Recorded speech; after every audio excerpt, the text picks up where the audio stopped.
Kia ora koutou, and welcome to South Pacific Muscle. I've got the biggest shit-eating grin on my face because, I know this is long overdue, and and I know I'm going to cop some hard questions from you, Mike, but I'm prepared to answer them all. I'm going to be honest about things and let people know how it is. So, how you been down there anyway, bro? Oh, you know what it's like, a mixed bag. It's some hard days, some hard days, and but mostly good days, It's ticking along. Should we have a bit of an update on where our prep's at and where we've been? Yeah. I mean, if you think people are interested. I've had a few people ask why we've been so quiet, and actually Michael Knowles, shout out Michael, the new IFBB Classic Pro. He Michael Fowles, sorry, I got that wrong. He put a comment and said that we might have died ourselves away to nothing. So it might have been a bit of a case of that. So I think it's worthwhile having a bit of a yak about it. Someone specifically asked me about the prep files. Said, "Oh, where's the next prep files?" I went, "Oh." Last time I contacted Nath and said, "Hey, we should do a prep files," he said, "Fuck the prep files." And I went, okay, I guess the prep files are off for a little while. Yeah. Hey, look, I've got these two little fucking cool little lines kicking into my face now. So, getting there. Yeah. And that's probably what happened to the prep files. I didn't eat them. Yeah, like you say, you have your up days and your down days, and I'm pretty good with those sort of things. Pretty used to those kind of things, but we pushed really hard, and there wasn't much relenting in that push, and I was pretty low for probably a week and a half, 2 weeks, and my mood just fucking dropped. And but like what I picked up also, you've been at it for so long, man. Yeah. You've been at it for a long time, mate. What people probably don't realize is I did a bit of thinking about it the other week, and I've been dieting now since July 2020, so nearly 15 months. And the grind, it does get to you, and I've lost 32 kilos. So it's pretty significant, and I guess that it had to come. It had to be the blowout, and so probably 5 weeks out, I just hit the wall, and to be honest, I almost lost interest in bodybuilding. I wasn't enjoying training. I wasn't enjoying prepping, which was just really funny because I just love training. I actually even enjoy prepping, to be honest, and I just sort of lost the love for it, and I didn't watch any bodybuilding podcasts or anything for a couple of weeks, and I just had enough, and I was like, fuck this, I don't want to do anything else. And so she was a pretty rough time. But you stayed on the grind. That's the thing, and it's you're going, fuck this, I'm over this, I've had enough of this, I don't want to do this anymore. But you didn't waver, you just stayed on the grind, which is the mark of a person, of a competitor. Yeah, I mean, I kept training, I kept eating to plan. I sort of threw my toys in a few directions, and had a good yak with Jordan. Jordan was really good, actually. He just I think he kind of knows my personality. He goes, "Bro, you just come back to me when you're ready." And so I did that, and we sorted everything out. And like I said, look, no, I'm still will go. My fucking necklace is doing something weird to me.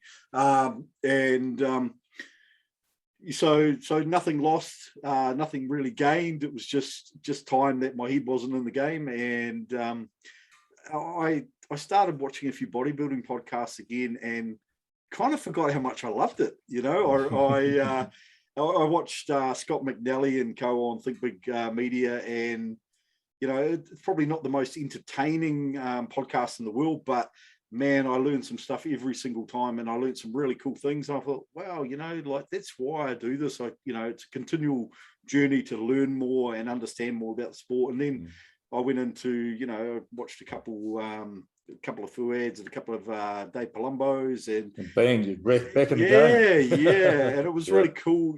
Some of them talked a bit about history and bodybuilding history and some of the comps and all that kind of thing. And so I was back into it. So, last couple when of I was talking to you, I was kind of going, well, yeah, he's dropping his toys, but he's a bit like that, you rip shit and bust for a while, and then you kind of out, when you do something, you do it intensely, And Joys, that, the joys, was it is it Icarus that flew too close to the sun? Yeah, bro. I actually once wrote a poem about that, about flying too close to the sun and your wings falling off. But the joys of being bipolar, I guess, And one thing I will say to competitors is that, while your focus is on the physical condition, etc., you do have to look after your headspace. And I probably forgot to do a lot of the things that really keep me positive and keep me focused. So, it was a good learning point. If I had the chance to not do it, I probably would go through it again, because like any experience, you learn from it. And, I certainly learned a few things about myself along the way. So, so that's where we've been. As I said, the last... And you're tracking pretty good. The progress photos are looking pretty good. Yeah, I'm pretty happy. I came in feeling very, very flat. And Aiden, a big shout out to Aiden, has been really good, helped me out in the gym, picked my posing music for me, etc. But he took some photos, and I looked at he goes, bro, you got to look at these photos. They're fucking awesome. And I went, oh, yeah. And I looked at them, I went, oh, wow. And for the second time in the prep, I actually went, holy shit, that's fucking really starting to look like a bodybuilder, So I was pretty happy with that. And, you get that positive feedback and its momentum, So...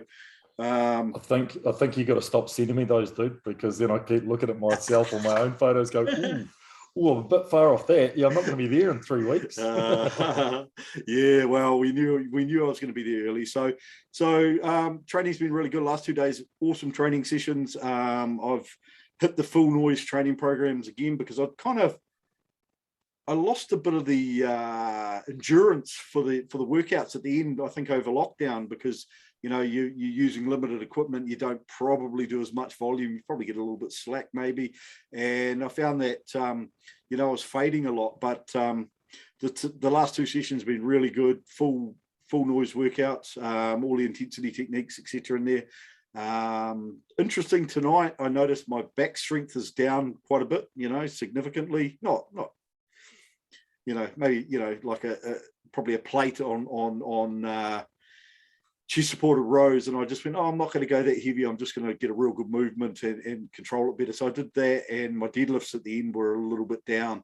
But on Monday, I did hack squats, and I did an all-time PR. So I'm kind of like, so I think it's probably the stuff at the end of the workout is just starting to fade off a little bit. So that's where we're at. Pretty happy with progress, tracking where I want to be, and I've had 2 high days. We've gone to 2 high days and a low day, and going to see where I go from there. Probably repeat that for a couple of days, and then just check it out. Do I need to pull back down or not? So pretty happy with the way things are going at the moment. And with the sort of change in competition calendars and bits and pieces, and you've got some work commitments, so your plans have changed a little bit with respect to your competition, haven't they? Yeah. Right from the start, I had my mind set on doing the Waikatos and then the Nationals. And unfortunately, I have a day job, and I need to be in front of damn those day jobs. Yeah, pain in the ass. But yes, but November. Is this where we kick off our Patreon? Support Mike and Nate to not have to go to work. We'll keep pumping out podcasts. Well, and wasn't sure to believe me whether I had an OnlyFans page or not, so I gave her a bit of shit about that. But no, I'm not supporting myself like that yet. I've got to be in front of the authority 3 times in November. So November's a write-off. So the new dates don't work. So in front of the authorities. You've got to be in front of the authorities. Authority. You should clarify that, man. Never know what sort of part of the judicial system you're. No, I'm a representative, not a not a defendant. No. So I'm going to do that. So I've moved my plans forward. So Labour weekend, and we'll just see what happens Labour weekend, man. Yeah. And the happy coincidence, we'll get to be on stage together again for the first time in. What is it? Was it 22 years or something? Was it not? Was it 97? Yeah. 24 years. Yeah. So I'm actually looking forward to that. I don't know how I felt about that, to be honest. It's always hard because I want to compete with my friends and I support my friends competing, but I'm You fucking don't want to get fiercely competitive. And I'm yeah, like, yeah. you know, I was more looking forward to being backstage. So I don't care if we're in the same class or on the same state or, you know, end up in any sort of competition against each other. But just the camaraderie of being around backstage and yeah, man, let's get into it. I actually just really wanted like just get photos together for memory's sake. You know, like, you know, here's that time that we fucking got on stage together 24 years after the first time we did it. And fuck, we probably, you know, we looked okay. You know, so that's cool. Anyway, so we'll talk about shows a bit later on, but Mike, give us your update, mate. Let us know how things have been. Yeah, I've just been sort of pulling down, not drastically. You know, I've probably dropped out about 400 calories in the last 4 weeks or so, and the weight's come down another 2 or 3 kilos. I had realised how delusional I was to think I'd be on stage at, you know, X weight where I'm actually going to be, you know, a bit lighter, but you know, I just didn't have the muscle that I thought that I had hoped I'd had. But anyway, I'm leading up pretty nicely. Quite happy with that.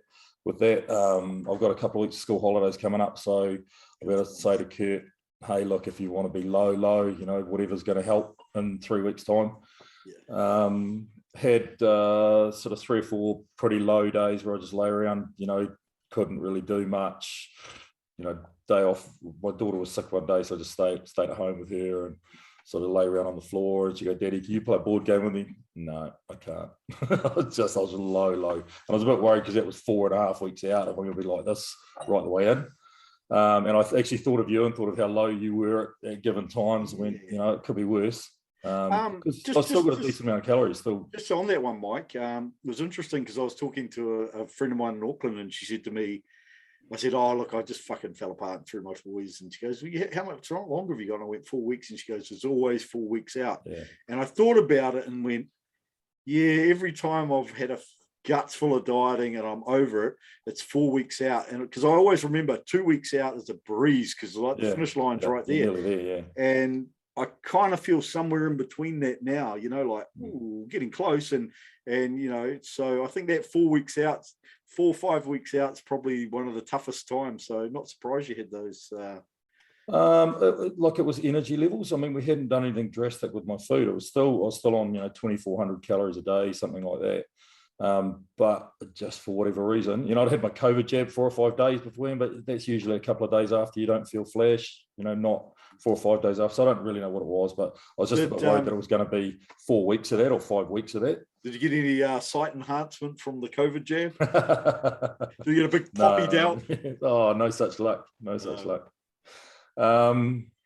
Yeah, so that's sort of tracking along, you know, along pretty well. I'm very much looking forward to the school holidays, so I don't have to. So I described it to someone so I can just feel guilty about being a shit dad instead of being a shit dad and a shit teacher. Oh, no. Yeah. It's possibly not that bad. I've actually been pretty good at work, reasonably into it and engaged with the kids, but then, you know, as soon as I'm not actually teaching, I'm kind of resting or I'm, you know, shooting away or something. So have you noticed that you know, that low energy level? Because I know exactly what you mean. I lie on the couch and I'm like, I need to eat, I can't move, you know, I'm like that. And then I actually find that once I get up and go, right, I've got to go and, you know, do whatever jobs or whatever it is, and you mow through them and you're actually not too bad. It's actually the commitment. I think it's just taking care of business. You know, when you've got something to do, you just get on and do it because you have to, you know, because that's, you know, you can't be, you know, useless bag of shit. So you just get on and do whatever needs done. But if something doesn't need done, you wallow in self-pity and lie around and go, oh, fuck, I'm tired, you know. So I've definitely done a lot of wallowing in self-pity in the last few weeks. Yeah, my kids don't let me do too much of that. And so in lockdown was pretty good for me. Sorry, you know, apologies to all those in Auckland who, you know, doing it tough and it's still locked down, but it was pretty good for me. I got, you know, a little bit of a setup to train and I had a bike at home and didn't skip a beat on my diet. So that sort of, it was just sort of 3 weeks off work, you know, hanging out with my kids. So that was quite nice. But decided I couldn't be bothered shaving, and then it turned into my prep beard. I don't mind that. It's not a bad look. Yeah, you kind of look at, you know, it's my first foray into facial hair in my life, actually. You know, I tried a goatee when I was in my sort of late 20s in bodybuilding, but I just looked like a white supremacist, so I thought that wasn't the go. I've been having a few orthopedic issues, you know, knee, hip. I'm actually sitting here, I'll show you. I'm sitting here right now with my ice pack. Oh no, you probably can't see that. No. Anyway, sitting with an ice pack on my knee, and I've been sleeping out of the lounge because I've been tossing and turning. My IT band's locking up, and not tossing and turning, keeping the wife awake. So I've been sleeping out in the lounge, and when you sort of don't get very much sleep and you're sore and you're limping around, and you just feel like your resilience is a bit low. The self-pity comes in, but we're sort of past that. We're on the improve. It's not too bad. Hey, the school holidays. That sleep thing, man. Like, I'm a great sleeper. I'm one of those guys that you hop on the plane and I'm asleep before I get off the tarmac. But for the probably the first time ever in my life, like I was getting an hour and a half tops. Most times an hour, I'd get up and piss. 7 or 8 pisses in a night, and the broken sleep really knocked me around. And I had it for probably a week and a half, and then it seemed to resolve itself with no changes to diet or anything like that. So whether I don't know, I don't know. But normally, I mean, it's the stereotype, isn't it? When you're very, very lean, your body can't hold the water, so you're up to piss all the time. So that, when you're smashing all your water to try and dehydrate later on, you go through 8 liters a day, and the sleep thing, that's a biggie, man. So like, I'm really grateful that I do get those good sleeps, but I guess that'll be a good conversation to get like an expert on sleep, and because it's such a critical part of our sport for recovery, I'm a shocking sleeper, and even at the best of times, off season, whenever, like basically ever since I had kids, I've never really kind of gone back to long settled sleeps. Even my kids don't wake up, I'm all good, but I still just broken sleep. So I kind of learned to function with it to the point where I don't know, I know but 2 preps ago, I was getting migraines and not getting to sleep till like 2:30, 3 o'clock in the morning. And then I was getting up to do my cardio at 5:30, and then off to work, and so doing that for about 6 weeks running, and it got ugly. I'm sure there was some sort of psychological, some PTSD, some sort of psycho issues going on there.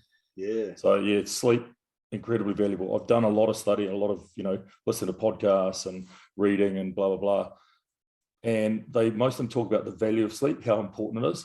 Not as many talk about how to get that sleep, because that's what I really want to know.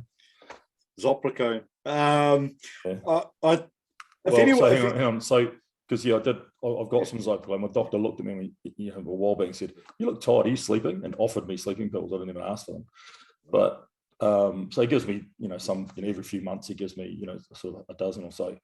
Well, the other night I took some painkillers. I'm on Voltaren, a couple of Voltaren a day now for my shoulder, and I'm sort of almost limping in. My training's kind of a bit shit, and I'm not sleeping well, and I'm getting sore in my joints. And, like, I'm not, as I say, when I said I'm an unlikely bodybuilder, I'm not built to be a bodybuilder.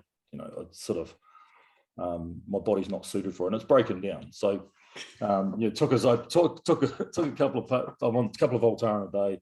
And then the doc gives me something else for my hip because the Voltaren wasn't working and I wasn't sleeping. So I took some of those pregabalin or something, and then Zopiclone as well. And they're all kind of, they're both central nervous system suppressants. And I'm going, but I've just got to sleep. And I got like 3.5 hours or something, woke up, and then got another hour and a half. And so, my sleep's been pretty diabolical. If anyone out there, any of our viewers knows anyone who's a specialist in the sleep area, even psychologists in those kind of areas, be really cool to talk to. Just flick us a DM and we'll try and get someone on, because I think it's a great topic. Anyway, that's us, and we will. Shows. Sorry, I'll quickly do shows. The wife's competing in the IFBB in Christchurch Labour weekend, so instead of going to NABA Nationals now, I'm going to go and do probably that IFBB show with her, and obviously the NABA. We're just doing the IFBB anyway. So we're going to do the IFBB show on Labour weekend, and then it's Tournament of Champions, and then up to Karapiro. We've booked our flights to kind of get up there to do the IFBB Nationals. So cool. Do you want to talk about the NABA shows and WFF shows? So NABA's only got a couple of shows left. It's the Lower North Island and Marston, which is on Saturday, which a girl from the gym is competing at. Shout out Bex, Hustle and Muscle. Good luck for that. I think it's her first show. She's been prepping for a long time, had sort of shows taken away, so it's great that she's going to be able to get on stage. I got sent an email. Like 50 something athletes from what I hear. Okay. I didn't know. I didn't get the numbers. Because I've done a bit of judging for them on the email, and they sent out the arrangements for the show, and they've got a 2-tiered theatre. So they've got a zone at the top, which is going to allow, I think, 100 people, and a zone down the bottom, which has got it allowed 100 people.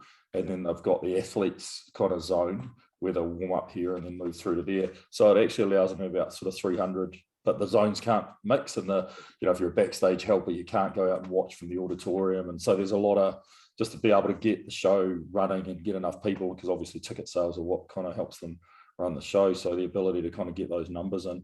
So they've done some sort of creative work on managing that, and it's looks like it's going to go ahead and it should be pretty good, and capacity for plenty of people to watch. So if you're in the lower North Island, get in and watch the NEBA show. And then you got your NEBA Nationals, Palmerston North, and that is that's Labour weekend. So that's what I was going to head up to. I think there's been a few issues there with accommodation, because there's something else on there. There is. I think people were struggling, but look, if you're thinking of competing at NEBA Nationals in Palmerston, there's a bunch of little places around Palmerston, only half hour out, 20 minutes out, that you'll be able to get an Airbnb or something there. So don't let that kind of put you off if you are looking at doing that. And they're open entry to nationals. You don't need to qualify. So if you want to. Likewise, you got the NEBA WFF page up. Yeah. I flicked them an email to their Ragnarok one on Auckland on the 9th of October. That's cancelled, but they have their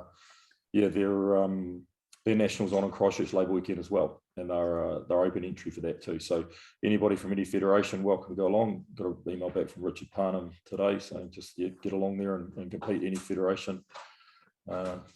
Labour weekend, that's the Saturday. So you could technically probably do the Saturday NEBA WFF and the Sunday IFBB. I don't know how the check-ins and things would go, but hey, just a question there, because I know the WFF show is obviously the nationals, but it's also a pro card qualifier for WFF pro card.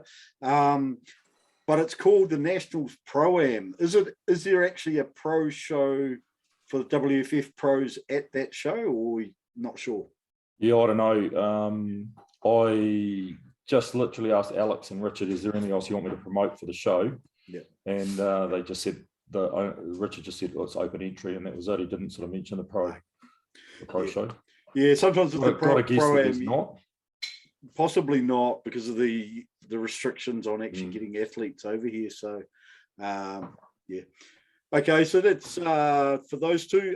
So IFBB, so NZ IFBB have got obviously the South Island Champs. That's a huge weekend, because we got NZ IFBB South Island Champs the Sunday, WFF on the Sunday, both in Christchurch, and on the Sunday you've got the NEBA Nationals in Palmerston North. So big weekend. So for those that are down there, the South Island show is always a good show. That was the first show we ever did together. That NEBA WFF is on the Saturday, I believe.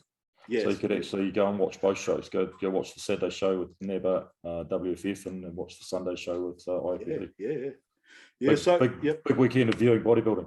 Yeah, so South Island Champs, as I said, always a big show. I remember going to a bunch of shows in the North Island and doing my first show thinking I was going to clean up, and did the South Island Champs and came 6th in the novice. So the standard's always high. The numbers are usually high too. So if you're there, Christchurch Boys High. They've also got the Waikatos on Halloween, October 31st, up in Cambridge. Following that, you got Tournament of Champions on the 6th, which Mike be looking to go there. Delane and I heading up to that. Yep. So there's a bikini pro qualifier at that one. Likewise in Christchurch, I should have mentioned, there's the figure pro qualifier. And I've got a vested interest there. You have indeed. And then really you've got the nationals to look forward to on November 13th, which is also got a pro classic physique and pro bikini. And I know that we've got all our classic physique pros in New Zealand are prepping for that, and some of them look freaking amazing. So even if you're not doing the nationals because you couldn't do it because of time frames, if you can get along and watch, it'll definitely be worth watching. So it's NZIFBB, Mo and the crew. ICN, so our Natties, they have combined two of their shows. So on the 27th of November, they have their nationals and that event that they're holding, the Armed Forces and Emergency Services, which is a really good idea, and they're fundraising for a really good cause. So if you can get along to that in Hamilton, rock on up there. Remember, it's a drug tested event, guys. You know, respect that. It should be a good show. They always put on a good show and they look after their athletes. So that would be a good one. So Stu Pearce, just want to shout out to Stu because he's done so much work for the ICN in particular around the Armed Forces Emergency Services comp, promoting that. So thank you very much, Stu, and Brenda Mack, obviously. Shout out, Brenda. Then finally, we've got WNBF NZ, and they have tentatively, well, they were booked for the 6th of November for their inaugural show, but they've got some other options. So they've actually just posted literally a couple of hours ago, 22 minutes ago, apparently, for their athletes to come back to them. If they change to the options of the 28th or the 5th, is it going to throw any people out? So they're doing a bit of canvassing of the people that are going to compete. So another natural show. So, you know, Natties, if you're thinking about competing around that time, let WNBF know which of those dates suit you. So going to be good. Lots going on. Yeah. On the big stage, great weekend, Arnold weekend. You watch much of it? No, I caught the highlights, you know, the old podcast, the Mixed Strength and Power and things. So I saw a few of the comparisons and a few breakdowns. I watched Fuad's breakdown of the top 6. So I've seen a few photos of them, but I didn't, and a bit of video, but you didn't watch it live. Apparently there's a free live stream. Yeah. So, well, you're gonna be spending, I think it's about 89 American for the Olympia in 2 weeks. Olympia weekend, middle of school holidays too. So, you know, no excuse not to watch it all. Yeah, Rachel Palmer's been yapping on about the Olympia. She's a bodybuilding fiend over in Napier, so pretty excited about it, really. But anyway, let's talk about the Arnolds. So the big talking point was, you know, how was Nick Walker, and he'd talked himself up pretty well, and shit, he delivered, you know. I've got to say, you know, I thought Nick was very, very complete. His conditioning was second to none. From the back, just so dominant, and especially in that rear double. But you know, so what I'm super impressed with Nick Walker is the way his midsection tapers down. Because when he first competed, it was he's blocky through the midsection. Man, it looks tight. It just his lats are so wide as well. It kind of makes that nice V down, you know, but it really does taper, and he keeps it tight the whole time, you know, right through the video. Never let his guts sag out.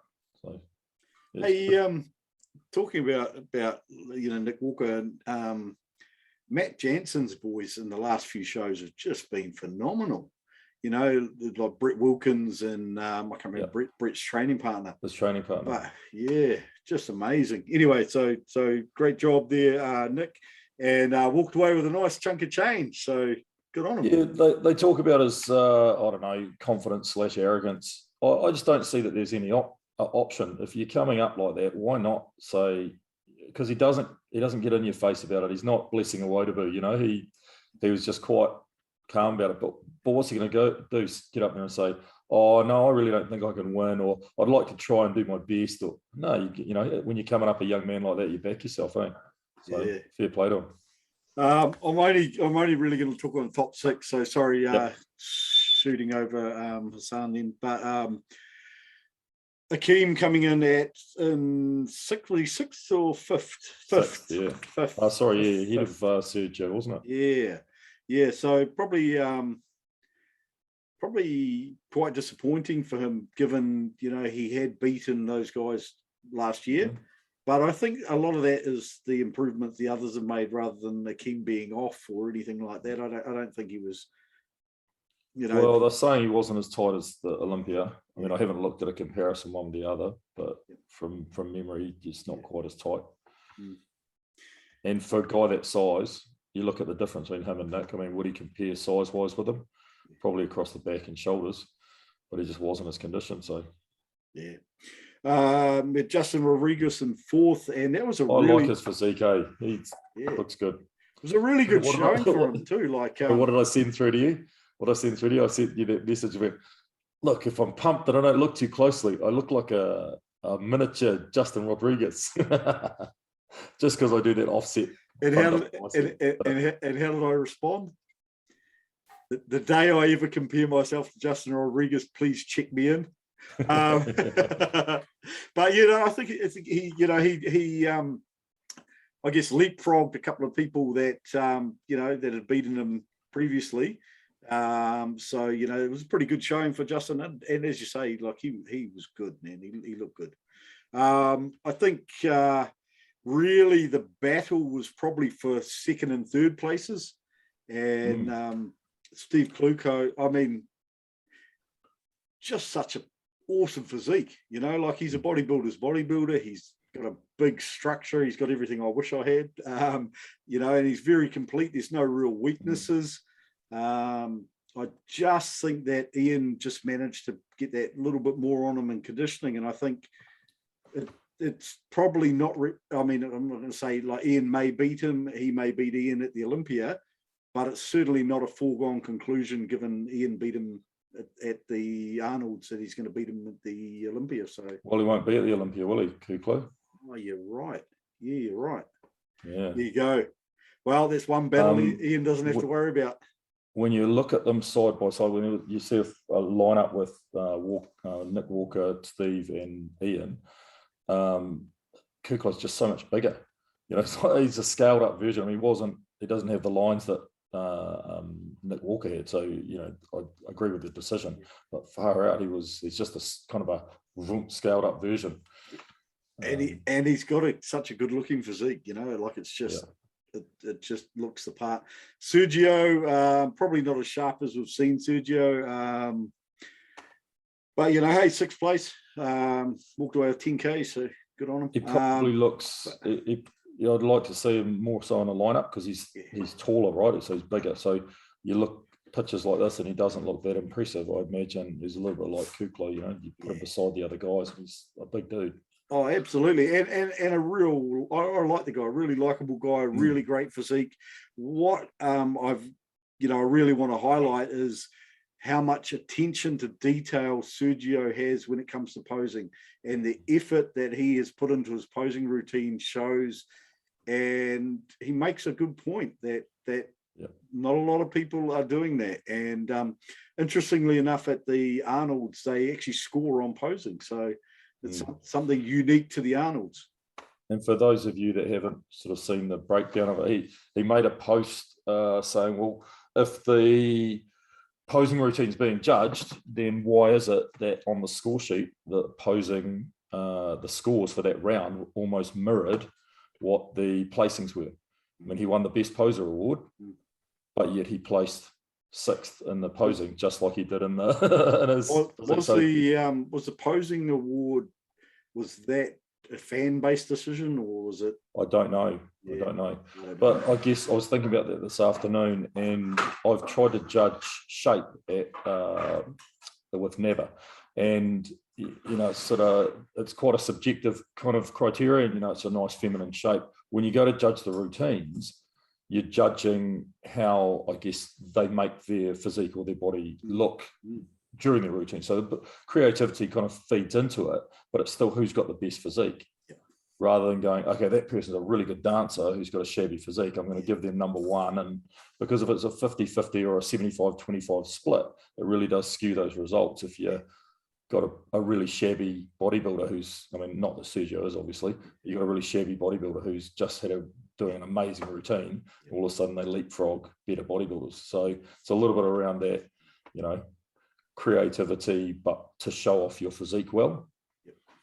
So the last of the top six coming in at second was Ian, just a fan favourite nowadays, and I think someone noted that he's probably posted the most ass pics on Facebook. Probably beats the bikini girls, but his condition's always amazing. Nick probably pipped him on it, but shit, he's a guy that makes the absolute most of what he's got, doesn't he? Mm. You know, and he's come such a long way. So yeah, so congrats anyway to Ian, and I'm sure. What did you think about? You would have seen the score sheets and the way they compared Nick and Steve over and over and over, and then Ian leapfrogged him in the night show. What do you think about that? I didn't overly analyze it, man, to be honest. I looked at the score sheets. Well, I'm doing a bit of cardio and I'm watching YouTube on cardio in the morning, so I'm seeing a lot of breakdowns of reviews and bits and pieces. But essentially, it was Kuklo and Walker over and over, and they even brought the two of them out on their own at the end to compare. And you look at the judging rounds, and it was, just Nick over Steve, and then Ian, and then it was Nick over Steve, and then Ian, and then the evening show that was Nick over Ian and then Steve. But it was such a big turnaround that he overtook Steve, and out of two of the rounds, he was, Steve was well ahead. Yep. So. Yep. Oh, well, and they didn't think he necessarily improved that much in the night show. But hard to know. Look, unless you're there, unless you're sitting with the judging panel are. Yeah, some judges had put Steve as low as 4th in the night show, which sort of brought him down. So. Wow. Right. Other things that happened at the Arnold that were pretty cool. Ronnie Coleman was given the Lifetime Achievement Award, and I would have thought he would have had that already. But, what can you say about Ronnie Coleman? Best bodybuilder, technically, if you're talking competing, that we've ever seen. Probably one of the freakiest things to ever walk the planet. And he's done well in business. He's a very intelligent guy. He comes across, I don't know whether he downplays it or he's just quite aloof, but he's done very, very well for himself. He's probably paying the price now in his older age with a lot of surgeries because of what he did to get where he got to in the sport. So some people think that was a bad choice. If you ask Ronnie, you'd almost guarantee he'd do it all over again. And I think a lot of true bodybuilding fans would actually say the same thing. 8 Olympias. Most people would do it for one. Wow. Most people would do it for one. Yeah. So that was really cool to see, and Arnold obviously awarding that. So that was really neat. In some of the other classes, the fitness, Missy Truscott beat Oksana for that. So well done, Missy. And Terence Ruffin, love that physique.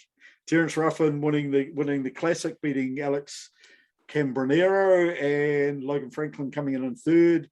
And then in the bikini, Jennifer Dory. So Jennifer Dory with the win there for bikini. So all in all, a pretty cool weekend. And a good little... And only 8 days till we get another weekend of it. Yeah. Come on, the Olympia. Come on. Oh, it's my Super Bowl, man. I always say it's my Super Bowl. Right. That's probably enough for us for the night, because I know we've got to... Oh, no, actually, stop. Stop, press. Got to talk about it. If you're like, if you do CrossFit, you've got to tell everyone about it. I know the next thing like CrossFit is when you buy an air fryer. And I fucking finally, I was at the gym and my mate said, you just got to get one. And I feel like you're about the 10th person to tell me I've got to get one. And I said, how much? And he goes, I got mine on special at Briscoe's. And I said, well, how much are we talking? He goes, it was about $350. And I was like, oh yeah. And so I went to Kmart, and there was a big one for $100. I went, I'm going to get it. So I got it. And honestly, I've been spending probably 2 hours plus a day cooking. I now spend 5 minutes dumping stuff in the air fryer, turning it on, going and doing whatever I want to do, and then coming back, and this is real. And it's actually, people go on about how well it cooks it and how, tender it is and crispy. And absolutely, man. And it makes fantastic chips for the kids too. So it's probably the best $100 investment that I've made in the last 5 years. So if you want to say... I'll give you my bad parenting story then. I was lying around on the floor this afternoon. So got the kids home from school, put them on screens, went had a nap, came out, lay on the floor, rolling on the foam roller, and said, hey, Conan, you want to go and fill up the air fryer? So he heads down to the freezer downstairs, fish bites, mini hot dogs, chips. Oh, and then brings it up, puts it in, turns it on, and like that's how I cooked them dinner. Oh, I'll make you some Go, Conan. Well done, Conan. Good stuff, buddy. Oh, yeah. So easy. So easy. Yeah, but you can't feed your kids like that. Every now and then you can. That's fine. Moderation. It's every now and then. Yeah. I'm not dieting. My other life hack for bodybuilding is rice flakes have just been so hard to get because they're just bloody jammed up from the COVID. And one of the guys, actually, one of the grocery buyers, was telling me that basically a container load of them had gone past their date, or there'd been some issue, so they were gone. So people have been having to order them online and all this kind of carry on. And I was at the supermarket and I spotted rice flour. If you tell people, does that mean there won't be any left for you at the supermarket? Look, I don't mind, man. Look, if you get rice flour, it's got exactly the same macros. It's just ground rice, the same as rice flakes.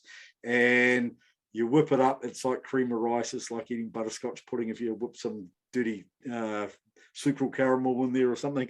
And kids reckon it's great with peanut butter, protein powder, and ice cream in it, apparently. So, you use the air fryer. I just throw my kids rice flour and bloody ice cream. No. So, yeah, that was, and it's like $3.80, and that lasts me for probably 2.5 weeks. So she's pretty cheap. Well, yeah, but what do you have? 10 grams of carbs a day? Yeah. So on a high day. Last you a couple of weeks. On a high day. Yeah. But no, it's all good. It's good. Right, people. I hope that was entertaining and informative. And look, get along to those shows, guys. Support the shows. Some of them may have limited capacity audience, but we want to see those audience maxed out because the promoters, they need a reason to run shows. Yeah, man. So we've got to give them a reason to run shows. And plus, you want to support your friends and family and that getting on stage. So hopefully we will see you at all the shows. If anyone in Hawke's Bay is going down to Masterton on a return day trip, holler at me. I wouldn't mind going down just watching, but I don't think I'm up to driving to Wairarapa and back by myself. So if anyone is going, get at me, slide me a DM, and we will go and check the show out. Right, guys, take care out there. Thanks, everybody. Look after each other, and we will catch up with you very shortly.